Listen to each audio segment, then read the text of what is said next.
When I was a kid in the 2000s, my mom banned all things Chad Michael Murray from her house because she said he looked too much like her little brother, and that made her uncomfortable because of the whole him murdering their father and framing her for a thing, which I guess is understandable. But I couldn't even watch One Tree Hill till I was an adult and moved out of her house because she banned all movies and TV shows with him in it from her home.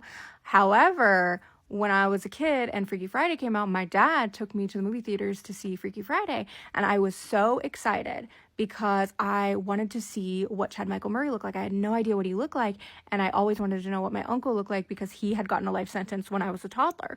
So I did not know what he looked like.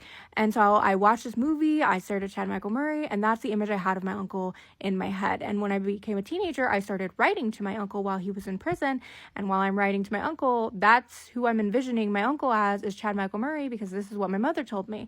And then my mom ended up forgiving my uncle and making up with him and going to visit him in prison, and she brought me home the photos of them together, and I'm like, who is this man? That doesn't look anything like Chad Michael Murray. Why did you tell me that that literally does not look anything like Chad Michael Murray? Why would you tell me that he looks like Chad Michael Murray? Why would you ban Chad Michael Murray movies from our house when your brother looked absolutely nothing like him? And she argued with me about it, and I called her Delulu, and then I just saw the trailer for Freakier Friday, and now that Chad Michael Murray is older, he looks exactly like my uncle. That man looks exactly like my Uncle Stephen. I guess my mom wasn't Delulu after all. I just didn't know what my uncle looked like as a teenager. And apparently, it was the same as what Chad Michael Murray looks like.